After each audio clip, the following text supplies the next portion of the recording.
un consiglio comunale straordinario cui partecipano tanti protagonisti della vita civile di Porto Empedocle. Ecco, Sindaco, cosa si può addivenire, perché, le motivazioni e quali potranno essere le conclusioni? Oggi c'è un consiglio comunale straordinario richiesto dall'associazione Mare Nostrum. Ritengo che sia una richiesta legittima in modo tale da sfatare finalmente tutti questi dubbi e tutte queste perplessità che si hanno sul realizzando il dessalatore. Un'opera che ritengo che sia fondamentale non solo per questa città ma per l'intera provincia e che libererà finalmente questo comune del problema idrico. Fermo restando che tutto quello che verrà oggi discusso in Consiglio Comunale, come ho detto in precedenza, farà in modo che le perplessità e i dubbi di alcuni sulla realizzazione del dessalatore possano essere finalmente soddisfatte e facendo chiarezza su un'opera di fondamentale importanza, soprattutto in un periodo di grande crisi idrica e di anni che ci aspettano ancora peggiori.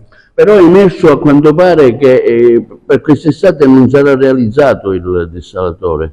No, per quest'estate probabilmente non entrerà in funzione per una motivazione molto semplice, perché nell'ultima conferenza dei servizi l'amministrazione comunale, rappresentata da me, ha posto una condizione fondamentale, che entrasse in funzione solo e esclusivamente nel momento in cui la condotta di 800 metri, quindi di scarico dell'acqua della Salamoia, venisse definitivamente realizzata e non soltanto una parte. Quindi questa era una delle condizioni che si era stabilita nell'ultima conferenza dei servizi, ma comunque continuo ancora a sostenere che se una città vuole anche evocarsi al turismo e liberarsi quindi da tutti quelli che sono i problemi di un indirizzo turistico, debba avere anche la possibilità di non avere problemi di acqua. Tra l'altro lei era contrario a questa ubicazione lì alla centrale Enel, ricordo bene la sua presa di posizione.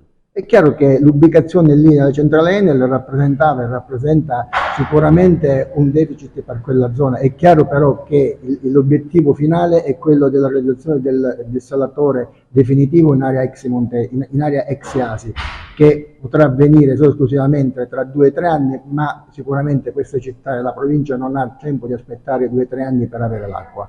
Voi avete chiesto un consiglio comunale straordinario, avete raccolto anche 500 firme, oggi è in corso la seduta. Ecco, ribadiamo le vostre richieste.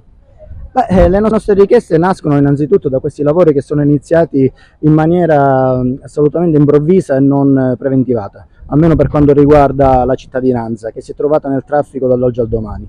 Abbiamo cercato di capire quali fossero le motivazioni di questi lavori e alla fine abbiamo capito che si tratta di un dissalatore che verrà installato in una zona data in concessione ad un privato, all'Enel, e non, come noi pensiamo dovesse essere giusto, nell'area ASI, cioè ad est del porto, dove già esistevano dei vecchi dissalatori dismessi, uno regionale e uno privato, e che non davano fastidio a nessuno. Il punto è questo: il dissalatore di oggi, quello come dire temporaneo, è in una zona che darà sicuramente fastidio alla balneazione.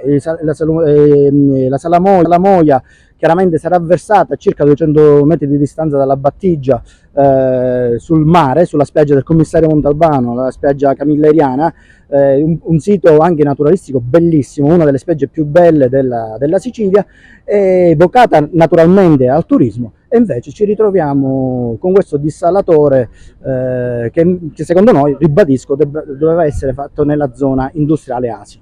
Tra l'altro è emerso da un incontro in prefettura che per quest'estate il dissalatore non servirà, non si farà, non ci sono i tempi, quindi... Sì, questa è una notizia data proprio dalla stampa proprio ieri dall'onorevole Ida Carmina, e ad oggi non è arrivata nessuna smentita, almeno fino a questo momento. Non so adesso cosa accadrà in Consiglio Comunale, chiaramente, però certamente se dovesse accadere questo, chiaramente finisce, muore lì il motivo per cui è stato realizzato questo dissalatore temporaneo.